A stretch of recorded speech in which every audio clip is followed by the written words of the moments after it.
નમસ્તે મિત્રો, હું છું નવરંગ સૈન અને સ્વાગત છે આપનું આઈ એમ ગુજરાતના America special news બુલેટિનમાં.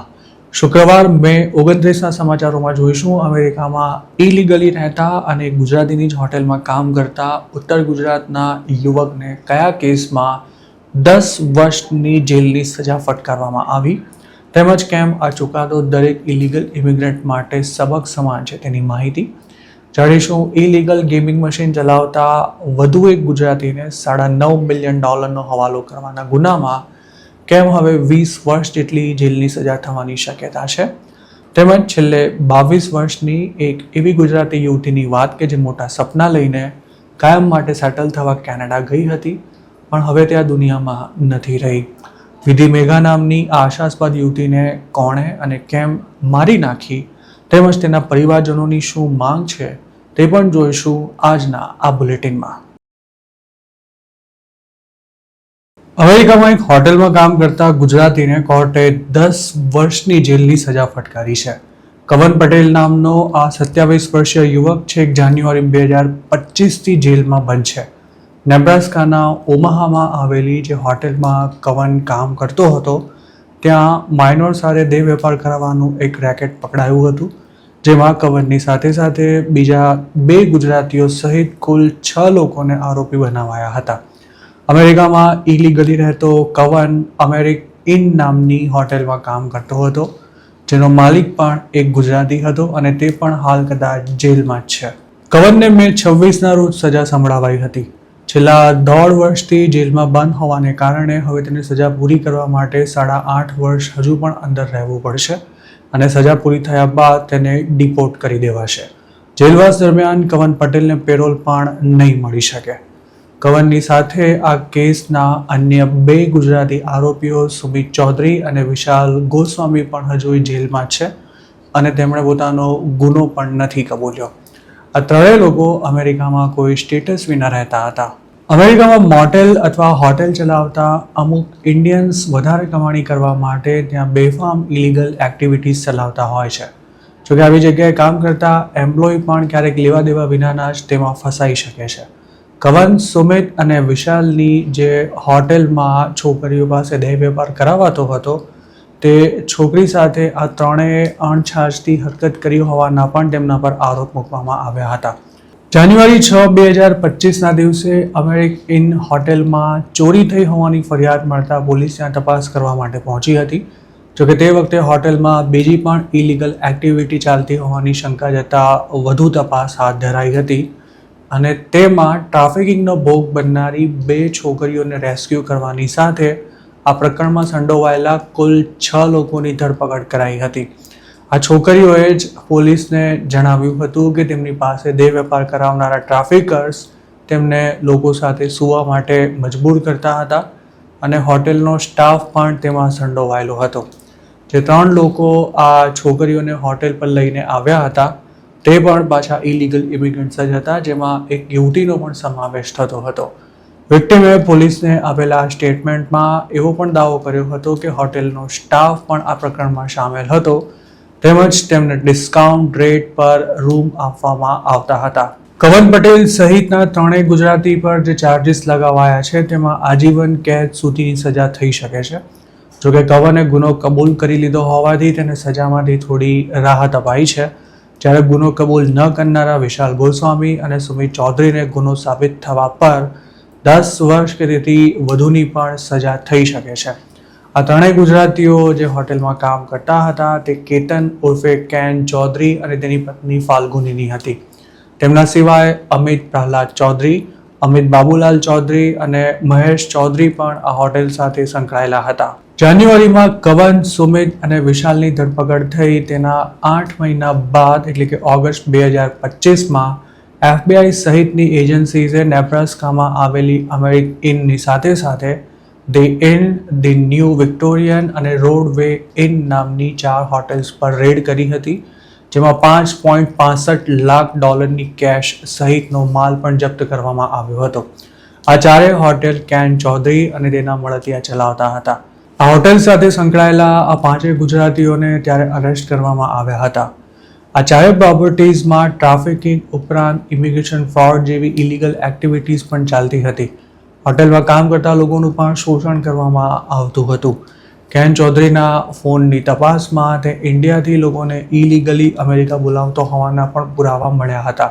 Can ચૌધરીની 4 hotels પર લગભગ 300 જેટલા ઓફિસર્સે એકસાથે રેડ કરી હતી.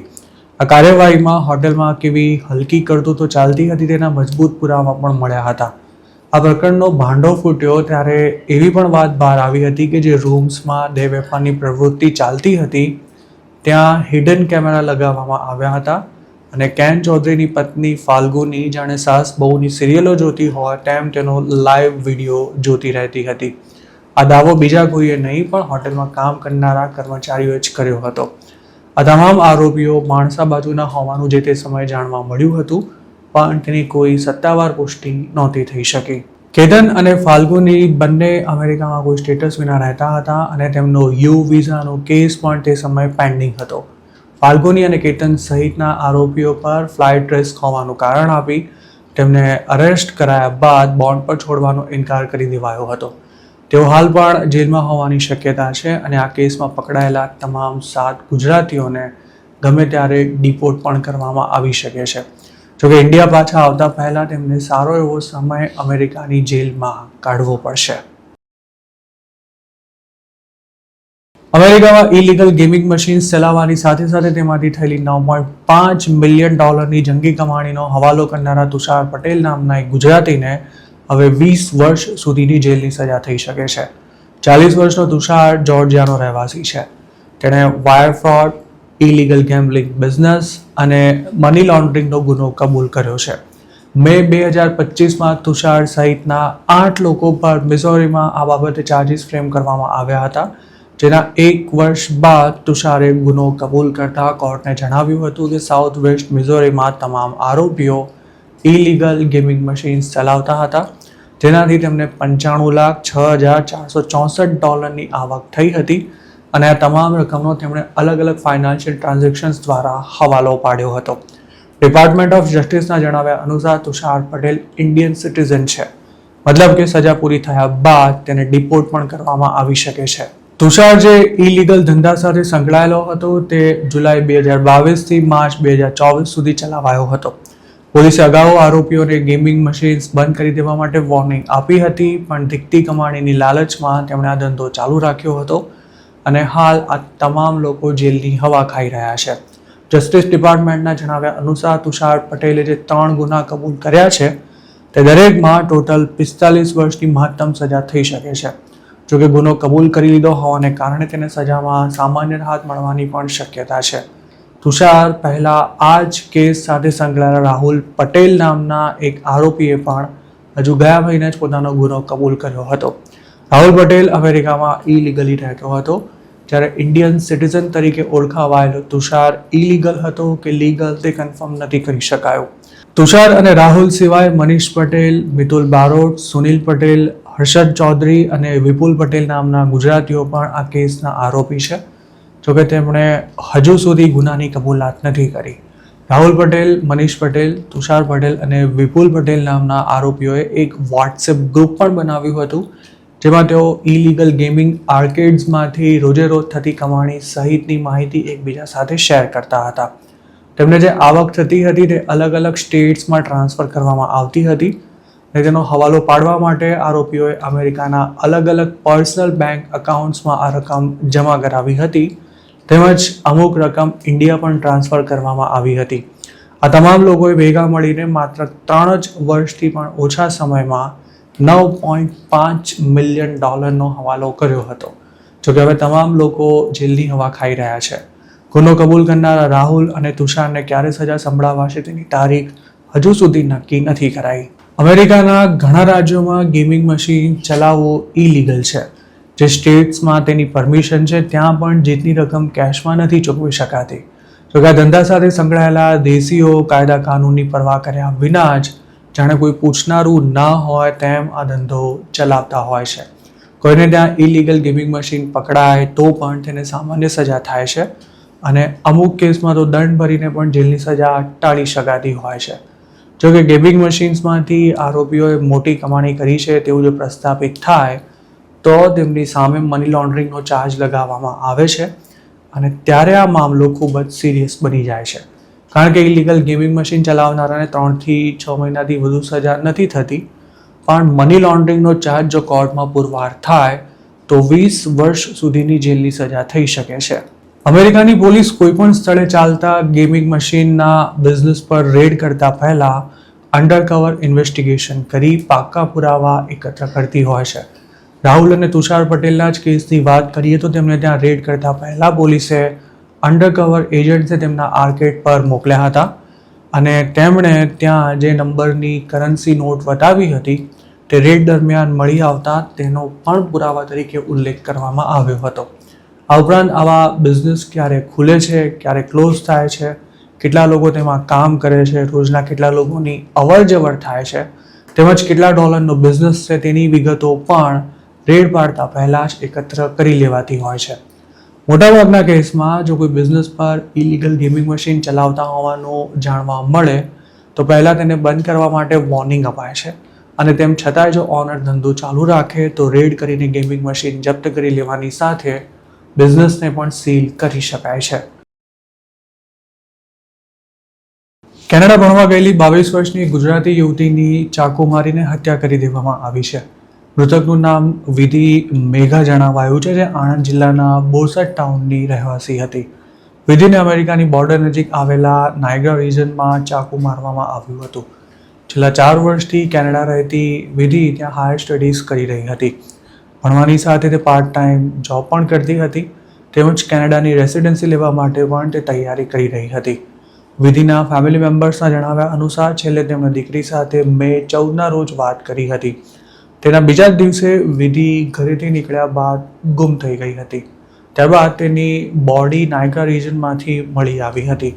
કેનેડાની પોલીસે પણ નાઇફ અટેકમાં વિધિનું મોત થયું હોવાનું કન્ફર્મ કર્યું છે. જોકે વિધિના પરિવારજનોનો આક્ષેપ છે કે તેમને દીકરીનું મોત થયાના છેક 12 દિવસ બાદ આ ઘટનાની જાણ કરવામાં આવી હતી. આટલા દિવસો દરમિયાન દીકરીનો કોઈ અતોપતો ન લાગતા તેના પરિવારજનોને વિધિ સાથે કંઈક અજુગતું થયું હોવાનો ડર સતાવી રહ્યો હતો. આખરે મે 27ના રોજ તેમને લોકલ પોલીસ સ્ટેશનમાંથી ફોન કરી વિધિના મોતની જાણ કરવામાં આવી હતી. આ મામલે કેનેડાની પોલીસે હત્યાનો કેસ દાખલ કરી વધુ તપાસ હાથ ધરી છે. જોકે વિધિની હત્યા કોણે કરી હતી અને તેની પાછળનો હેતુ શું હતો તેની કોઈ જ કન્ફર્મ વિગતો તેના મોતના 12 દિવસ બાદ પણ પોલીસે નથી આપી. વિધિના એક નજીકના સગા કેનેડામાં જ રહે છે. જોકે વિધિ છેલ્લા 1.5 વર્ષથી અલગ રહેતી હતી. વિધિના મોતની જાણ થઈ ત્યારે તેના પરિવારજનોની હાલત ખૂબ જ ખરાબ થઈ ગઈ હતી. તેના માતા વૈશાલી મેઘા કંઈ બોલવાની સ્થિતિમાં પણ નહોતા રહ્યા.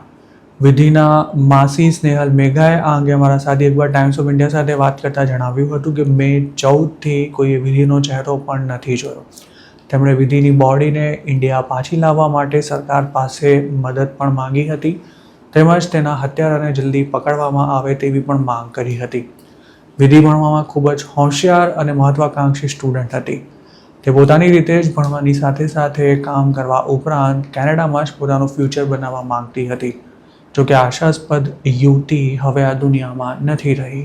વિધિના પિતાએ આ અંગે મીડિયા સાથે વાત કરતા જણાવ્યું હતું કે તેમની દીકરીને ધોળા દિવસે ચાકુ મારવામાં આવ્યું હતું. તેને બચાવવા માટે આસપાસના લોકોએ પ્રયાસો કર્યા હતા, પરંતુ ઈજા ગંભીર હોવાથી વિધિનો જીવ નહોતો બચાવી શકાયો.